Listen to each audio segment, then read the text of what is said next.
Hi everyone, welcome back to another Reddit cheating story. Before we start, please hit the subscribe button and notification bell if you love to watch more cheating stories. H51 is having an EA/PA while I, 49F, have cancer. The tale is as old as time.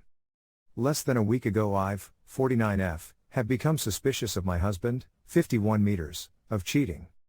It was all happenstance, really. Some background, this is my second marriage's first. He was engaged twice before me. We were together a few years before he proposes to me in 2012. Things were great until my dad's cancer came back, followed by his mom getting diagnosed with the same in 2013. Bladder. We had to move the wedding a couple of times due to treatments. When we finally said our I do's in late 2014, my father was unable to attend.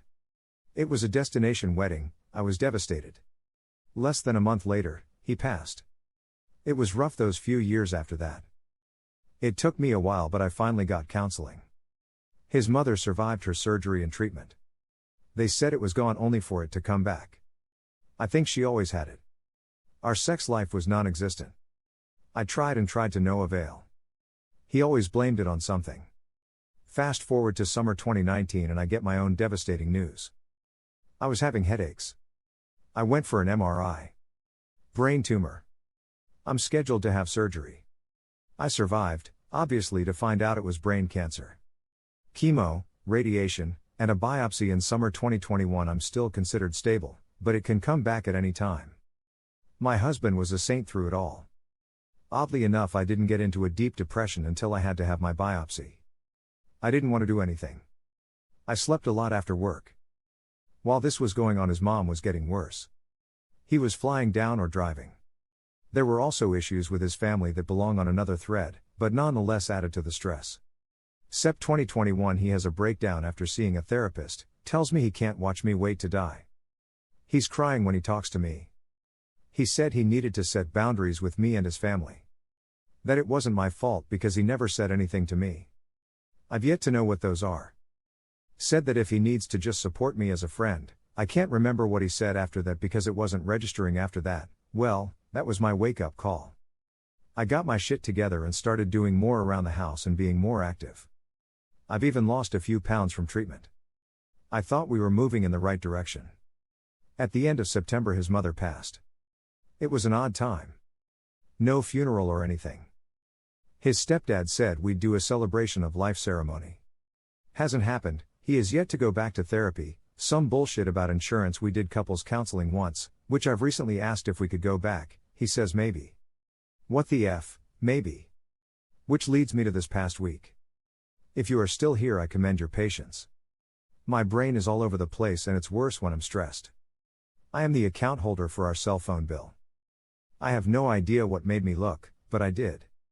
What I saw was dozens and dozens of calls back and forth to one particular number. Some short, some long, some multiple times a day. The longest was 136 minutes. It's always when I'm at work or out. I also think he visited her last month instead of seeing his friend. I know who it is, it's a long ago ex-GF who is recently divorced. I did a reverse lookup and used her number to get all of her info. I've not confronted him because I'm gathering more evidence. I've ordered a recorder that's voice activated for when I'm out, and I plan to use some bullshit excuse about the bill amount as to why I looked at it in the first place and saw the numbers. I am in a no-fault state. I have a terminal illness. It could get me tomorrow or it could get me in 20 years. I'm also not young. I want to make this work.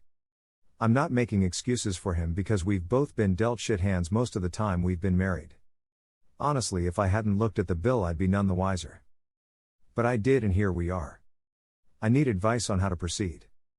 I want to make things work. If you think I should just divorce, please scroll by. Brain cancer is expensive and not easy to navigate by yourself. TDLR, I have brain cancer and my husband is having an EA/possible PA, and I've not confronted him yet as I'm gathering evidence so he can't deny. I want to salvage because I still love him and want to give us a chance before we give up from everything we've been through. Here are some of the best comments from our community. I'd change my will and leave him only $1. Everything else, including my half of the house, car and other assets, would go to my kids or a charity. Otherwise he's just gonna shack up with her and all your assets. Definitely don't tell him about it though. Let that be a surprise from the lawyer. My advice: concentrate on your health. Your diagnosis will have hit your husband hard too, and if he is cheating, it may be his way of trying to blot out the pain. Whatever his motives, your health should come first. Oopsie, I have read your post multiple times looking for a glimmer of hope. That your husband would do this at a time of deadly crisis is unconscionable to me. I also understand that he may be compensating for his expected future loss. But whether EA or PA, he has at least partially turned away from you. The only way I can see recovering is to talk with him about this as calmly as possible. Ask him to act calmly and reasonably in respect for you and your current medical condition. Then lay out your evidence. Then ask him to stop this behavior while you are going through treatment. Ask him to go to counseling with you. His reaction to all of this will be telling. Remind him to remain calm if he blows up. If he blames you in any way, tell him he made the decision to cheat, not you. Stay centered and calm the entire time. I would also secretly record the conversation on your phone. Although state laws differ on this. Then, depending on his actions, your next step could be to get to a divorce attorney. The courts would favor you dramatically. The attorney may suggest if you have liquid financial assets, take half and put them in a new account. Get a new credit card in your name. But don't leave, make him do that if he can't control himself. The downside, of course, is he may leave, stop supporting you financially, etc. But tell him he is doing things that are disrespectful and the stress negatively affects your health and state of mind. Thank you for watching. Let me know what you think in the comments below. Remember to subscribe and hit the notification bell.